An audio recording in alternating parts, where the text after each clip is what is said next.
안녕하세요. 순화교 TV 강성광 목사입니다. 오늘은 시편 147편 12절부터 20절까지인데요. 우리 16절부터 18절까지를 먼저 보도록 하겠습니다. 우리말 성경입니다. 그분은 양털같이 눈을 내려주시고 서리를 재같이 흩으십니다. 또 우박을 자갈처럼 집어던지시니 그 추위를 누가 견뎌낼 수 있겠습니까? 그분은 말씀을 보내어 얼음을 녹이시고 또 바람을 보내 물이 돼 흐르게 하십니다. 라고 이렇게 말씀해 주고 있어요. 이게 무슨 말이냐면 겨울을 하나님께서 여러분 사계절이 있잖아요. 근데 겨울을 봄으로 만드시는 분이 바로 하나님이라는 거죠. 그러니까 겨울을 봄으로 만드신다. 그 말은 얼음을 녹여야 되고 그런 것들이 나타나야 되잖아요. 그럼 이건 어떤 의미를 가지고 있을까요? 여러분들이 인생에 겨울과 같이 그런 차가운 시절을 보낸다고 할지라도 하나님께서는 바로 말씀으로 여러분들의 마음을 녹이신다라는 겁니다. 첫 번째 여러분들에게 드릴 수 있는 질문은요. 여러분들이 정말 지금까지 인생 가운데 가장 추웠던 적은 언제입니까? 그 추운 여러분들의 마음을 말씀으로 혹시 녹였던 적이 있습니까?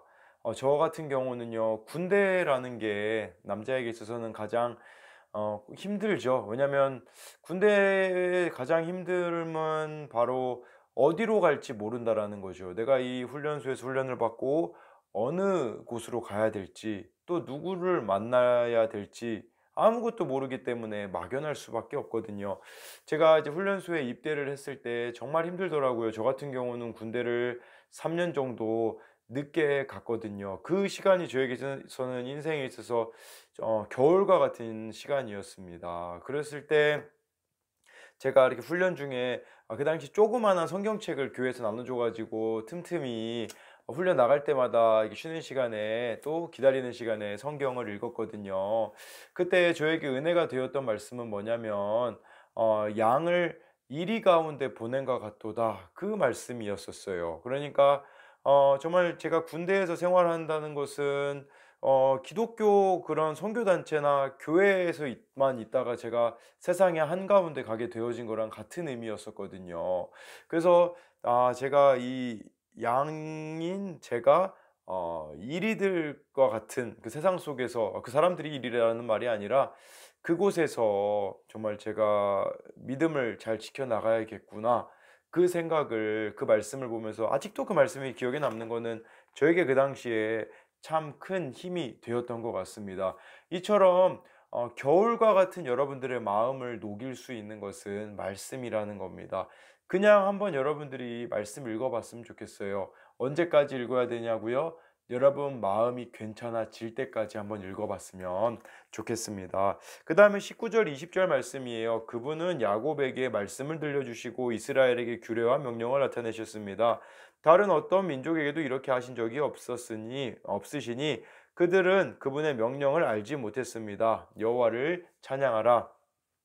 이 말씀을 보면요, 이스라엘 백성들에겐 특권이 있었다고 합니다. 그 특권은 뭐냐면 바로 하나님의 말씀을 가진 거라고 이야기해 주고 있습니다. 여러분, 이것을 통하여서 여러분들이 알아야 되는 것은 여러분들에게도 특권이 있어요. 그 특권이 무엇이겠습니까? 바로 하나님의 말씀을 여러분들은 가지고 있다라는 것이죠. 여러분, 하나님의 여러분들은 자녀고 하나님의 백성이잖아요. 그 자녀됨, 그 백성된 특권은 뭐냐면 여러분들이 말씀을 읽을 때 그 말씀이 하나님에게서 내게 주시는 말씀으로 우리는 받아들일 수 있는 것이죠. 설교 시간에 그 말씀을 또 들을 때도 하나님이 여러분들에게 말씀하시는 것이고 순간순간 하나님이 여러분 가장 확실한 것은요. 하나님은 말씀을 통해서 말씀하신다라는 겁니다. 그걸 알고 있는데 왜 나는 성경을 읽지 않습니까? 하나님이 여러분들에게 말씀 가운데 마음에 깨닫게 해 주시고 마음 가운데 와닿게 해 주시는 거 그게 하나님께서 여러분들에게 말씀하고 계시는 거거든요. 두 번째 나눌 내용은요. 여러분들이 말씀을 읽고 있다면 이렇게 읽을 때마다 어떤 은혜들을 받고 있는지 아니면 여러분들이 말씀을 읽고 있지 않는다면 왜 말씀을 읽지 않는지에 대하여서 나누어 봤으면 좋겠습니다. 이상입니다.